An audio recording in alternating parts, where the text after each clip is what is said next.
How's it going, everybody? Welcome to another edition of The Opinion.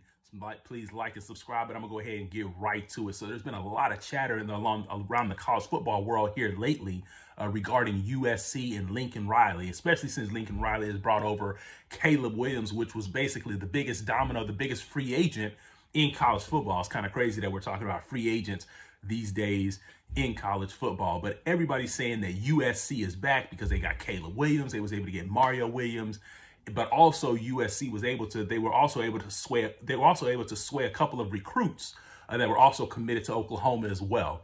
So what is my take on this? And I'm here to pump the brakes on the USC fans just for a little bit because USC is not back. One of the things that you always say that you have to realize is that Lincoln Riley did have a good record at Oklahoma, but at the end of the day, he took over a really, really good situation. Bob Stoops left him with a veteran quarterback in Baker Mayfield who had Kyler Murray, who was a backup, C.D. Lamb, Hollywood Brown, Mark Andrews. The list goes on and on of guys that are currently in the pros.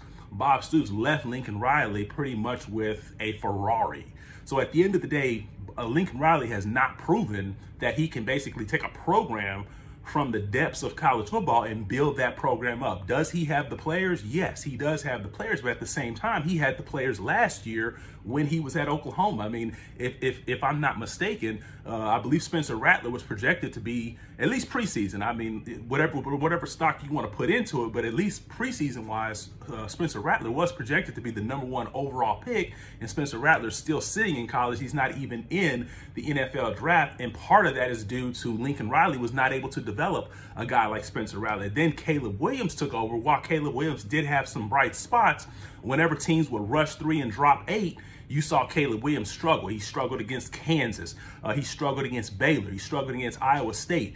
He did do well versus Oklahoma State, but obviously in the second half against Oklahoma State, Oklahoma didn't score not one single offensive touchdown.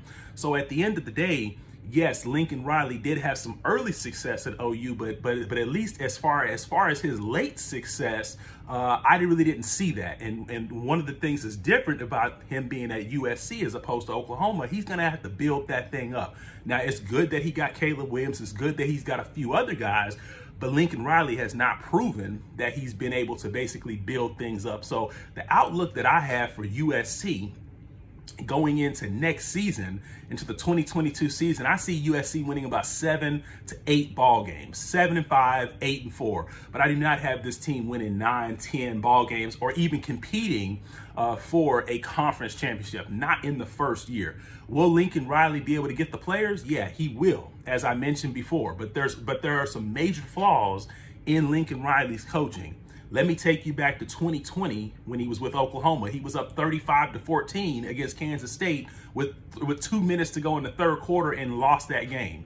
He was up by a similar margin earlier this past season versus Tulane and nearly lost the game. There was about 4 or 5 games that Oklahoma nearly lost, and this is all while Lincoln Riley was at the helm. So one of the things I want to prepare you USC fans for is that this is a coach that will be heavily favored and give up leads. Lincoln Riley cannot keep leads, and that is just the mentality of his team. I always believe that a team is the mentality of their coach. And Lincoln Riley, while he's a great play caller, I don't think he's a great head coach, and therefore his teams will give up leads. So I just want to prepare USC fans that, is he an upgrade from Clay Helton? Absolutely. But at the end of the day, you guys are not going back to the Pete Carroll era that you think that you're going to. I know everything sounds great right now in the offseason, and I mean, yeah, like I said, it's definitely an upgrade. You want to be with Lincoln Riley as opposed to Clay Helton to at least get some excitement in the program, but you're not getting what you think that you're going to get. So at the end of the day, let me know what your opinion is, because I laid out the facts to you, and everything that I said in this video is facts. So what is your opinion? I just gave you mine, and I'm out.